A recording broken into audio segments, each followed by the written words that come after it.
DS judicial academy Prayagraj Allahabad सभी बिहार मुख्य परीक्षा सफल विद्यार्थियों को शुभकामनाएं देती है। बिहार मुख्य परीक्षा में सफल विद्यार्थी किस तरीके से साक्षात्कार में सफल होंगे, उस पर हम आज विस्तृत उनको नॉलेज देने जा रहे हैं। इस एग्ज़ाम में साक्षात्कार के दौरान विद्यार्थी ये गलती कर बैठ जाते हैं कि जो हमने अपनी कॉपियों में लिखा है वही हमसे साक्षात्कार में पूछे जाएंगे। बेशक पीछे तो ही जाते हैं, लेकिन उत्तर वो वहाँ पर नहीं देना होता है। वहाँ पर विद्यार्थियों को साक्षात्कार देते समय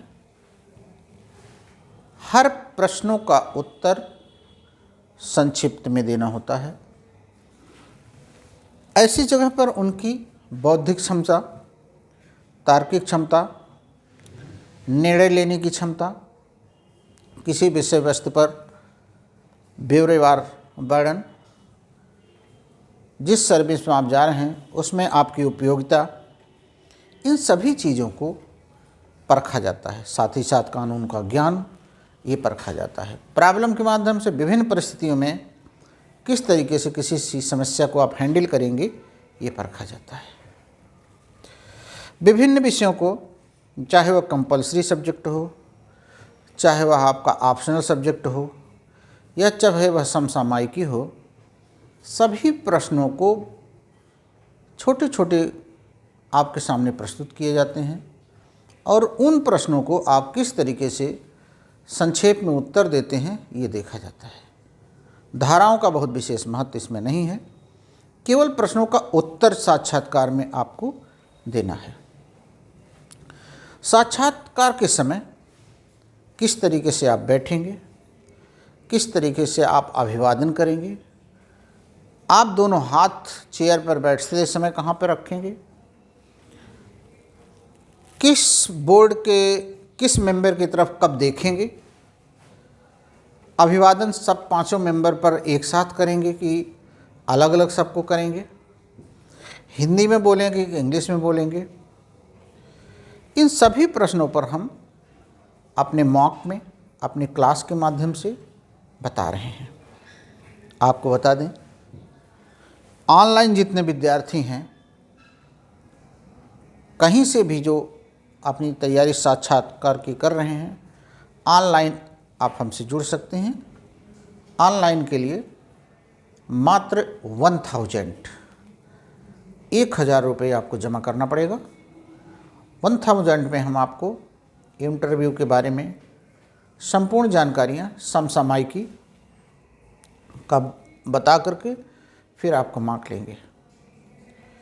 और जो ऑफलाइन यानी हमारे यहाँ पर आमने सामने बैठ करके देना चाहें, उनको केवल 600 देना पड़ेगा, 600 रुपये केवल जमा करना पड़ेगा और बैठ करके वो सामने मॉक देंगे और किन किन प्रश्नों को कैसे बताना होगा ये हम बताएंगे। जो मार्क मैं इधर अभी फर्स्ट राउंड में कराया हूँ, जो मार्किंग किया हूँ छात्रों का, लोएस्ट 15 नंबर और हाईएस्ट 62 नंबर, सभी छात्रों का जितना 20-22 का अभी तक मॉक लिया है, हाईएस्ट 62 और लोएस्ट 15 नंबर तक दिया गया। 15 नंबर इस छात्र को मिला है, उसका यह तीसरा इंटरव्यू है और वो एक ही गलती हर इंटरव्यू में करता जा रहा है। उसी प्रकार की गलती हो रही है, उसी गलती को दूर करना चाहिए। लेकिन अब छात्र हैं, क्या कहा जाए, वो अपनी जिद नहीं छोड़ते हैं। तो उन जिद को छोड़ते हुए उन चीज़ों में आपको सुधार करना पड़ेगा। वो जिद यह है कि जो भी चीज़ आपसे पूछी जा रही हो उसको बताने का आधार आपका बेराइट होना चाहिए और फिर जब आप उसको दूसरे शब्दों में बता रहे हों तो फिर अपनी भाषा होनी चाहिए। इसके अलावा तीसरा अगर उत्तर आप देंगे तो आपको नंबर नहीं मिलेगा। छोटा सा कोई भी प्रश्न ले लीजिए, जैसे एविडेंस क्या है, इंडियन एविडेंस एक्ट में एविडेंस क्या है। तो अगर आप इतना बता दें, विवादक या सुसंगत फैक्ट इन इशू और रेलिवेंट फैक्ट को स्थापित करने के लिए जो भी लिखित, मौखिक,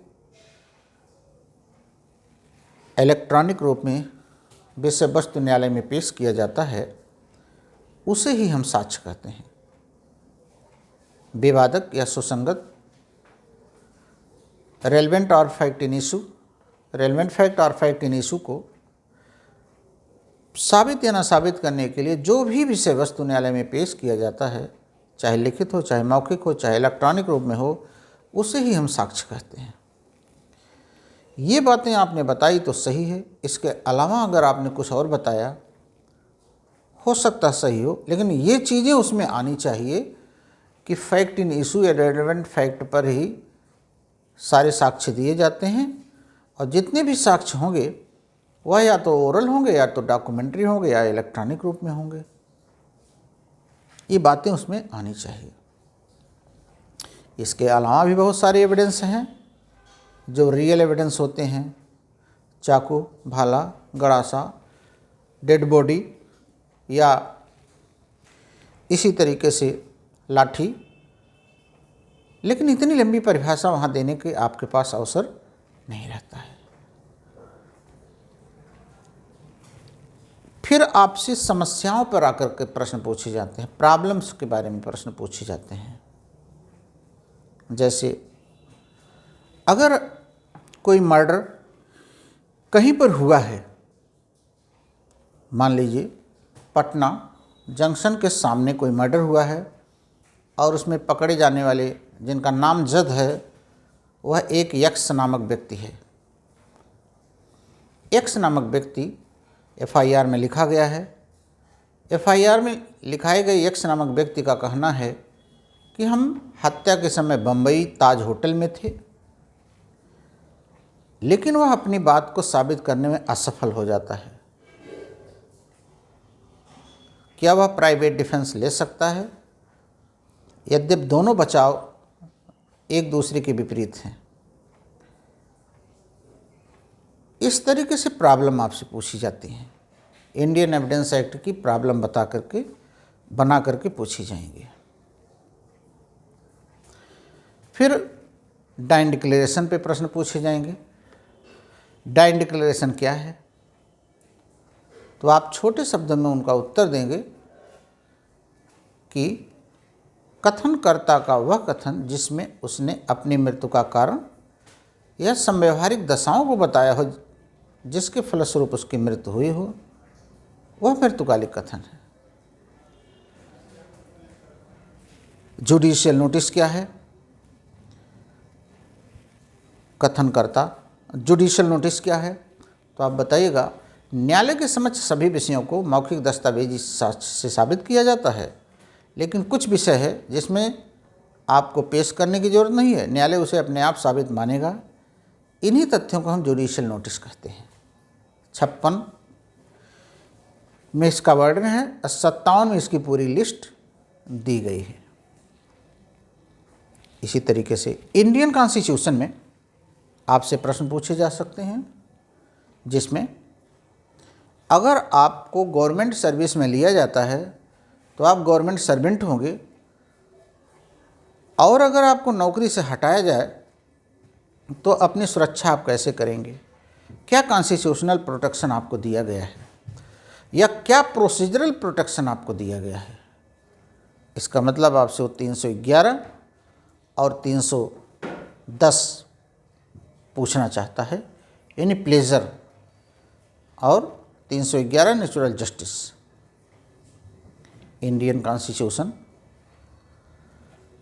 में ही बहुत सारे क्वेश्चन है कि डॉक्ट्रिन ऑफ प्लीजर का क्या सिद्धांत है, प्रसाद पर्यंत का क्या सिद्धांत है, और कौन व्यक्ति है जो प्रसाद पर्यंत के सिद्धांत से बाहर रखे गए हैं। इंडियन कॉन्स्टिट्यूशन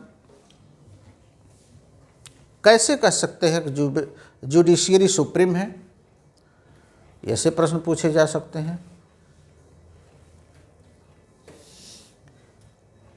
न्यायपालिका की स्वतंत्रता के बारे में आप कैसे कह सकते हैं न्यायपालिका स्वतंत्र है? कौन से ऐसे रेलेवेंट प्रोविजन हैं जिससे न्यायपालिका की स्वतंत्रता झलकती है? आपके शहर के बारे में प्रश्न पूछे जा सकते हैं। सपोज आप वैशाली के रहने वाले हैं, वैशाली का इतिहास में क्या महत्व है? बनारस के रहने वाले हैं, बनारस को विश्व स्तर पर क्यों जाना जाता है? तो आप माणिकर्णिका घाट मत बताइएगा, विश्वनाथ मंदिर मत बताइएगा, बल्कि बताइएगा सारनाथ की वजह से जाना जाता है, क्योंकि बौद्ध धर्म का पहला उपदेश यहीं दिया गया था और बौद्ध धर्म विश्व में चारों तरफ फैला। तो विश्व में जानने का वजह सारनाथ है, बनारस नहीं। तो अपने भौगोलिक अपने ज़िले के बारे में बिहार में मधुबनी के लड़के से पूछा जा सकता है आपके ज़िले की कोई विशेष चीज़। आप मधुबनी पेंटिंग, मैथिली पेंटिंग, इन सब चीज़ों के पर भी वो प्रश्न पूछ सकते हैं। तो जो आपका ज़िला है उसकी भौगोलिक दशाएं हैं, वहाँ की मशहूर चीज़ें हैं, वो आप बताएंगे। जामताड़ा का मशहूर है, बैंकों की जो चीटिंग होती है जामताड़ा का उस पर बना हुआ है, उसको पूछा जा सकता है आपसे, अगर उस क्षेत्र के आप हों। बोध गया के हैं तो आप बोध गया के बारे में बताइए। तो विषयों पर जितने विषय हैं उन विषयों पर आपकी एक पकड़ होनी चाहिए और कम शब्दों में उनको बताया जाना चाहिए। जैसे लोकस स्टेंडाई क्या है? सुने जाने का अधिकार। लोकस स्टेंडाई क्या है? Indian constitution. इसका अपवाद क्या है? PIL। आपकी PIL न्यायालय कब खारिज कर देगा? आप कहे बताइए किन किन ग्राउंड पे आपकी PIL खारिज हो जाती है। इंडियन कॉन्स्टिट्यूशन में जुडिशरी रियली सुप्रीम है कि नहीं? आप बताइए उनको रियली सुप्रीम है, और इसी सुपरमेसी के लिए उन्होंने संविधान का शपथ लिया है। फैमिली लॉ में आपका हिंदू लॉ, हिंदू विवाह की शर्तें पूछा जाएगा। Void marriage, voidable marriage, break down theory of marriage, adoption, revocation of adoption, maintenance, divorce. Muslim law में तलाक, उल बिद्दत की वर्तमान में पोजीशन, वसीयत, nature of Muslim marriage, source of Muslim law, इज्मा का इम्पॉर्टेंट, वक्फ, वसीयत पर सीमाएं, ये प्रश्न पूछे जाएंगे फैमिली लॉ में। कॉन्ट्रैक्ट में total definitions, free consent, consensus ad idem पर प्रश्न, consensus ad idem, mistake, consideration, contingent contract, frustration, liquidated damage, unliquidated damage, indemnity, contract of guarantee, contract of indemnity, इन सब पे प्रश्न पूछे जाएंगे। रेटिफिकेशन, अनुसमर्थन, बेलमेंट। इसी तरीके से लॉ ऑफ टॉर्ट में आपका इंजूरियस एम डैमनम, रेड विद SB बनाम व्हाइट, डैमनम साइन इंजूरिया, रेड विद बनाम Gloucester grammar school, pigeon hole theory, सामन, वाइकेरियस लाइबिलिटी। टॉर्ट में वाइकेरियस लाइबिलिटी का ग्राउंड क्या है? रिस्पोंडेंट सुपीरियर, क्विज फॉर क्यू फॉर फैसिट पर एलियम फैसिट परसी, क्यू फॉर फैसिट पर एलियम फैसिट। जो दूसरे के माध्यम से कोई कार्य करता है वह काम वह स्वयं करता है, और रिस्पोंडेंट सुपीरियर, प्रमुख को उत्तरदायी होने दो। सेवक स्वामी के कार्य के लिए, सेवक के कार्य के लिए स्वामी उत्तरदायी है, इस पर आपको केस लॉ से समझाना है। न्यूसेंस के बारे में, न्यूसेंस क्या है, डिफॉर्मेशन क्या है, लाइबल एंड सिलेंडर में अंतर, अपमान वचन और अपमान लेख में अंतर, और दोनों इंडिया में अंतर है, विदेश में भी अंतर, ये आपको बताना है। एसल्ट एंड बैटरी में क्या फ़र्क है, टार्ट में आपको बताना है। फॉल्स इम्प्रिजनमेंट, इस पर क्वेश्चन। ये तो आपको टार्ट हो गया, कॉन्ट्रैक्ट हो गया। सीआरपीसी में आपसे पूछा जा सकता है total definitions, without warrant arrest, FIR क्या है, किस तरीके से 161 के बयान लिखे जाते हैं, रिमांड क्या है, बेल, रिवीजन, इन सारी चीज़ों पे परम्परंज सारे प्रश्नों का यहाँ पर बताना मुश्किल है। अब हम कुछ प्रश्न बता रहे हैं और उनके उत्तर आपको बता रहे हैं। जैसे इंडियन एविडेंस एक्ट में अगर पूछा जाता है इस्टॉपेल, तो आप किस तरीके से इस्टॉपेल का उत्तर देंगे।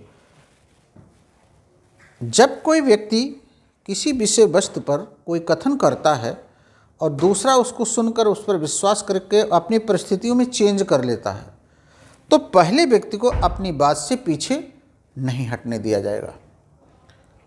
इसी को इस्टॉपेल कहते हैं। आप अपनी भाषा में बताइएगा। विशेषाधिकृत संसूचनाएं, प्रिविलेज कम्युनिकेशन किसे कहते हैं। इंडियन एविडेंस में कुछ सूचनाएं ऐसी होती हैं किसी पक्षकार को प्रकट करने से रोका जाता है, कोई बताना भी चाहता है उसे बताने नहीं दिया जाएगा, इन्हें ही हम विशेषाधिकृत संसूचना कहते हैं। ऐसी संसूचनाएं जिसे किसी को प्रकट करने के लिए बाउंड नहीं किया जाएगा, बाध्य नहीं किया जाएगा, और कोई कहना भी चाहे तो उसे रोक दिया जाएगा, इन्हें ही विशेषाधिकृत संसूचनाएं कहते हैं। इस प्रकार की 3 संसूचनाएं हैं, matrimonial, professional, administrative. Cells published क्या है, तो आप बताइए। राज्य कार्य जो होते हैं, स्टेट अफेयर जो होते हैं, उनको सुप्रीम माना जाता है। इमिनेंट डोमिनियन, इंडियन कॉन्स्टिट्यूशन में आर्टिकल 300A, सरकार की जो संप्रभुता होती है किसी लैंड वगैरह के बारे में, उसी को हम लोग इमिनेंट डोमिनियन कहते हैं। Break down theory of the marriage, जबकि विवाह बिल्कुल टूटना सुनिश्चित है, उसी को break down theory of the marriage कहते हैं। जिसको 13 के दूसरे क्लास में, अर्थात सेक्शन 9 की डिक्री 1 साल, सेक्शन 10 की डिक्री 1 साल हो जाए तो वह break down theory of the marriage हो जाती है। और इसी तरीके से सीआरपीसी में इन्वेस्टिगेशन को क्या किन्हीं कंडीशंस में स्टॉप किया जा सकता है, मजिस्ट्रेट उसे रोक सकता है। आप बताइए बिल्कुल नहीं। हाँ, समन केसेज में अगर 6 महीने में इन्वेस्टिगेशन पूरा नहीं होता है तो 167 सब क्लास 5 में मजिस्ट्रेट उसे रोक सकता है। वारंट केसेज में मजिस्ट्रेट नहीं रोक सकता। तो अलग अलग विषयों पर इस तरीके से अलग अलग हम बताएंगे आपको। दुख की बात यह है कि जो फेल कर रहे हैं उसकी वजह है सटीक एक तो उत्तर ना देना, कुछ लोगों के साथ अन्याय हो सकता है, लेकिन रियल हम जो मार्क ले रहे हैं उसमें देख रहे हैं उत्तर बताने में बच्चों से दिक्कत हो रही है। कहीं मिस कर जा रहे हैं, कहीं प्रश्नों को नहीं समझ पा रहे हैं, कहीं ओवर कॉन्फिडेंस में मिस कर जा रहे हैं, लेकिन अच्छे भी स्टूडेंट हैं। जब 62 जिस बच्चे को दिया जा रहा है वो भी अच्छा है, 58 दिया जा रहा है वो भी अच्छा है। तो किसी चीज़ को बताने के पहले जो आपको बेयर एक्ट है उसमें से शब्दों को चुन करके बताइए, बाकी सब्सटेंस में अलग से आप अपने शब्दों को जोड़ लीजिए। तो इंटरव्यू के लिए संक्षेप में हम आपको ये अवसर देते हैं, पूरे बिहार, यूपी, दिल्ली कहीं भी हो, आप ऑनलाइन आइए, हमारे साथ मार्क में जुड़िए, 1000 जमा करिए और फिर हम आपका पूरा मार्क कंप्लीट तैयार कराते हैं। सारे क्वेश्चन आपको बताते हैं, उसका उत्तर देना बताते हैं। और अगर ऑफलाइन में हैं तो आप इलाहाबाद में आइए और हम आपको 4 से 4 मार्क के माध्यम से बताते हैं। और फीस भी आपकी बहुत ज़्यादा नहीं है, जिसमें अगर एक भी साल आपकी वैकेंसी पहले सिलेक्शन हो गया तो समझिए 12 × 8 = 96, मतलब 80,000 × 12 आप कितना आगे चले जाएंगे। करोड़ों रुपए एक्स्ट्रा आपको मिल जाएंगे। और मात्र 500 से 600 रुपये आपको जमा करना पड़ेगा मॉक इंटरव्यू के लिए।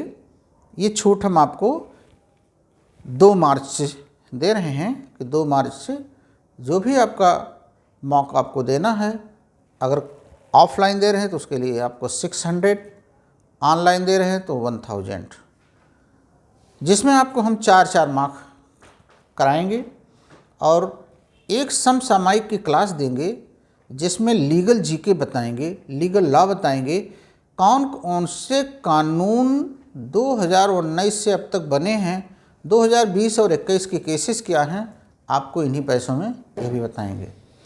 तो सभी छात्रों को जो भी बिहार की मुख्य परीक्षा में इंटरव्यू में सम्मिलित होने जा रहे हैं, बहुत बहुत शुभकामनाएं।